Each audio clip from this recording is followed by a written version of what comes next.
Okay, usapang West Philippine Sea tayo mga tol. Bilang Pilipino, dapat may pakialam tayo rito. Lagi naman nating sinasabi yan. Kesa ang panoorin natin kung sino-sino mga vlogger na nagpo-promote lang naman dito ng sugal at nagpo-promote ng kung ano-anong kabulastugan mga tol. Dapat aware tayo mga kapatid no sa mga balita.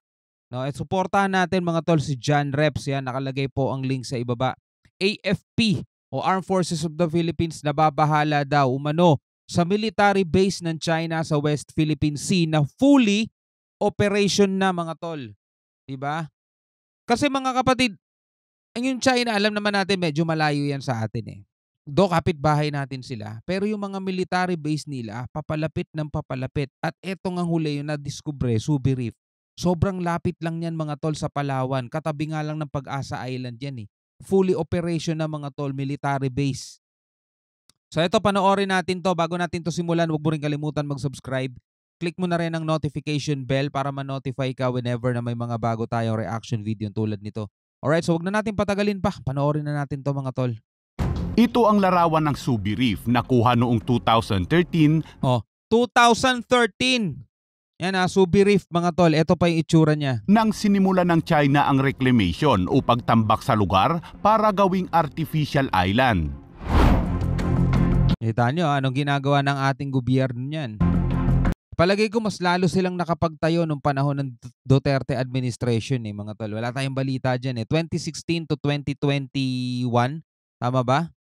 16, 17, 18, 19, 20, 21, 22 o to 2022 mga tol. Yan. Talaga mabubuo nila yan. 6 na taon yun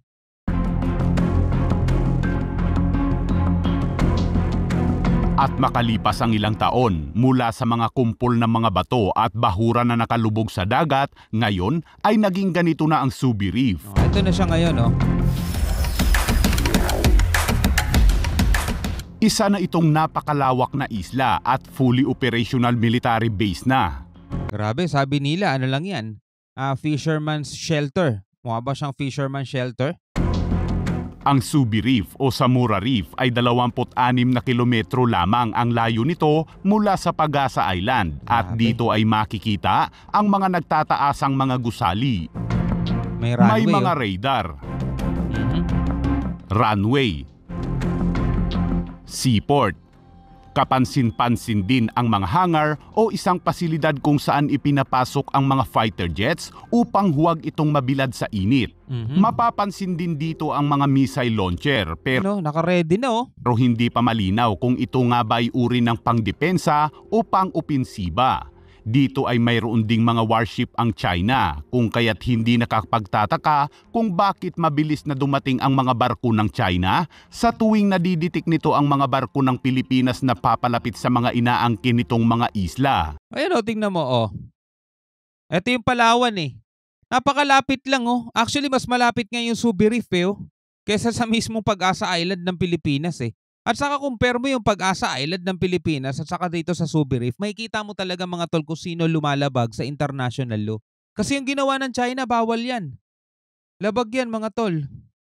Mariing kinukundina noon ng Administrasyong Aquino ang ginagawang mga reclamation ng China sa ilang mga isla sa West Philippine Sea. Ang sa Pilipinas ay sa Pilipinas. Pero natigil ang mga isyong yan sa West Philippine Sea nang umupo ang Administrasyong Duterte. Si Presidential Spokesman Harry Roque. Yan na. So kung masasabi natin mga tol, mas okay pa pala si Pinoy, no?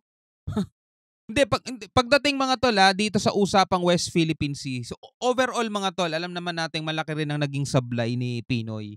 Pero pagdating sa usapang West Philippine Sea, una-una administrasyon niya ang nagsampa ng kaso sa The Hague, kaya meron tayong 2016 arbitral ruling. So hindi natin pwedeng alisin ng credit sa kanya doon. Tapos pagdating dito sa mga pagpuna, sa mga ginagawa ng China ng reclamation sa West Philippine Sea, makikita natin pinupunan niya mga tol. Dahinto nung umupo na si Digong mga tol na ang sabi niya, sasakay siya ng jet ski at itatayo niya bandila ng Pilipinas isa sa mga island natin at ipagsisigawan niyang West Philippine Sea atin yan. Pero ano nangyari mga tol? Nabudol tayong lahat no? Dahil sa pagsasabing pasasalamatan din ng Pilipinas ang China balang araw dahil sa mga istruktura sa West Philippine Sea. Ayun na. Balikan natin yun. Administrasyong Duterte. Si Presidential Spokesman Harry Roque dahil sa pagsasabing pasasalamatan din ng Pilipinas ang China balang araw dahil sa mga istruktura sa West Philippine Sea. Si Harry Roque may sabi, spokesperson dati ni Duterte yan mga tol. Pasasalamatan daw ng Pilipinas ang China balang araw dahil sa mga structure na ginawa ng China sa West Philippine Sea. Remember that. At nang umupo na ang Administrasyong Marcos ay dito na muling nabuhay ang usapin sa West Philippine Sea at sunod-sunod na kumalat na ang mga video ng mga panghaharas ng China sa mga mangingisda, Philippine Coast Guard at maging sa Philippine Navy.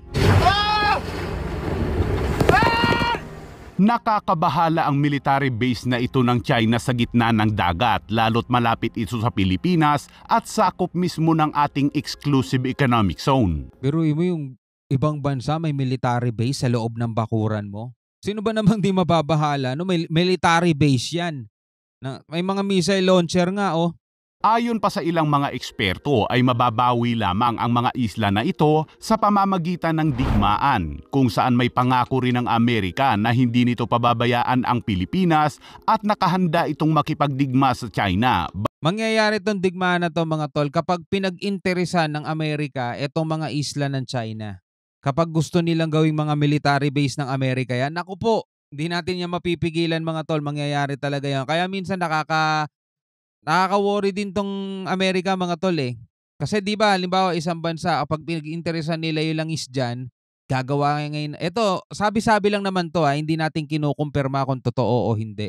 Kapag gustong sakupin daw ng Amerika ang isang bansa, for example, nangyari sa Afghanistan dati, gagawa sila ng mga kwento na magsasabing etong bansang to nagtatago ng super weapon na ganito, kailangan nating pigilan. Di ba? Sabing ganun dati.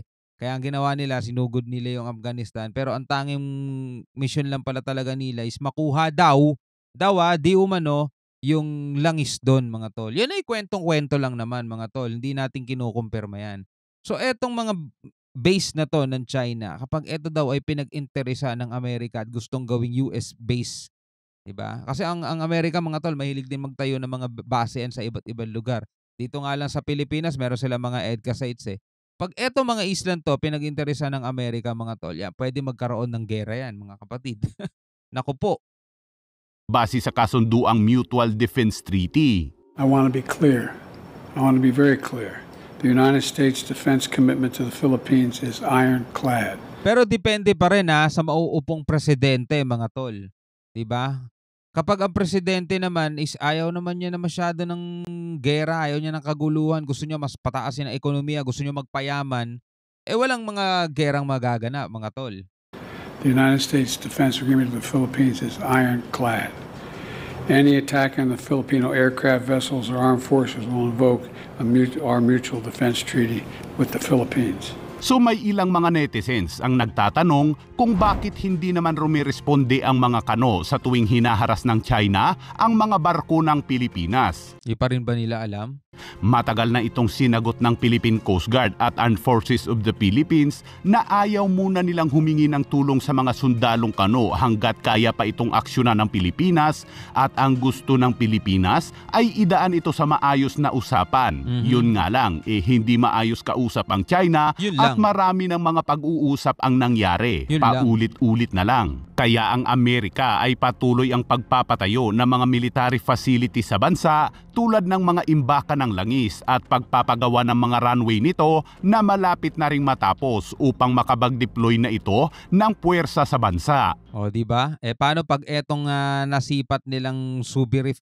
Pwedeng gawing military base to. Total, kompleto na Di ba? Pag yan sinakop mga tol, labanan yan.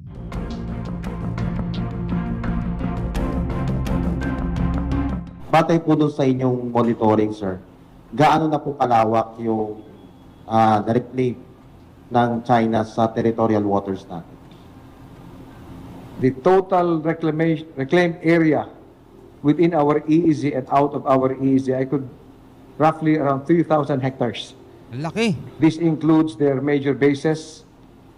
This includes Subi Reef, which I would like to correct, is outside our EEZ, although it is 12 nautical miles, roughly 12 to 15 nautical miles from Pag-asa. Total area is roughly 3,000 hectares.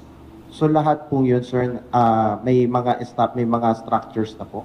The major bases, Subi, Mischief, Johnson, are already militarized. They have airstrips, they have harbors. Ano sabi niya? Outside daw ng exclusive economic zone natin. Balikan nga natin yung sinabi niya. Parang may narinig akong ganun. Wait lang ah. Our EEZ and out of our EEZ, I could roughly around Monitoring, sir. Gaano na po kalawak yung na-reclaim ng China sa territorial waters natin? the total reclaimed area within our EEZ and out of our EEZ, I could roughly around 3,000 hectares. Within This and includes outside. their major bases. This Okay, yung sinasabi niya, within, dito sa South China Sea kasi yung pinag-uusapan mga tol eh. Sa kabuuan ng South China Sea, ang atin dyan is 200 nautical miles. No, hindi sa atin yung kabuuan ng South China Sea. So sa South China Sea daw, ang nare-reclaim na, ang kabuuan daw na nare-reclaim ng China is 3,000 hectares within and outside our EEZ. Okay, so balikan natin. hectares. This includes their major bases. This includes Subi Reef, which I would like to correct, is outside our EEZ, although it is 12 nautical miles. Okay, so yung Subi Reef daw mga tol is outside ng ating EEZ, sabing ganon. Roughly 12 to 15 nautical miles from Pag-asa. Kahit na malapit lang siya sa Pag-asa Island. Total area is roughly 3,000 hectares. So lahat po yun, sir, may mga structures na po. The major bases, Subi, Mischief, Johnson, are already militarized. They have airstrips, they have harbors for warships. There are structures on land that we could only surmise are aircraft hangars. They have military-grade communications equipment. Hindi ba to, sir, creeping invasion na on their part? O patagal na natin kino-consider na ganito na nga yung ginagawa ng kabilang panig? The Chinese Communist Party has reclaimed approximately 3,000 hectares already in the entire South China Sea. Some of these features are within our EEZ, some are outside of our EEZ. So yung mga nasa loob ng EEZ natin, militarized na rin. The creeping invasion, yes, and this has begun since 1992, when we started noticing Chinese markers in the expanse of the West Philippine Sea and the South China Sea. Sa loob ng exclusive economic zone ng Pilipinas, ilang hectares po yung occupied nila? Within our EEZ is Mischief Reef and Johnson Reef. I will have to get back to you on the area, the land area they have reclaimed for Mischief and for Johnson. So etong Subi Reef mga tol, no, clarify lang natin, hindi to pasok sa ating exclusive economic zone. Ito mismo, itong videong to na tinitignan natin ngayon, hindi siya pasok, no, sa ating exclusive economic zone. Ang pasok lang sa ating exclusive economic zone yung Johnson daw at saka yung Mischief Reef, no? Yun ang pasok sa ating EEZ. Sir, nakakakita ba tayo ng activity ng possible expansion ng kanilang reclamation, and also can we categorically say na functional military bases yung Yes, area na occupied these nila? are functional military bases. They have already militarized the South China Sea. From the early 1990s when they started putting up fishermen shelters, and then it was mentioned by the narrative of the Chinese Communist Party that these are now for marine scientific research, and then they started the reclamation activities in 2011, 2012, 2013, and then they started stationing military-grade equipment. They started putting up military communications on this island. They landed the first military aircraft. They placed in their harbor facilities for the PLA Navy ships, the Coast Guard and the Maritime Militia. They have militarized the South China Sea. Grabe, no? Kitang-kita mo yung galawan talaga ng China. Kaya pala ang bilis nila makaresponde, no? Well, ito linawin natin mga tol, ulitin natin. Yung etong Subi Reef daw na itong tinitignan natin ay outside pala yan ng ating EEZ o Exclusive Economic Zone. But kahit na napakalapit pa rin nila mga tol, at yun ang pinangangambahan mga tol ng ating AFP. Anyway, bilang isang Pilipino, ano ang masasabi mo rito? Comment ka na lang sa ibaba. Hanggang sa muli, ako nga pala si Shobal D. Peace out.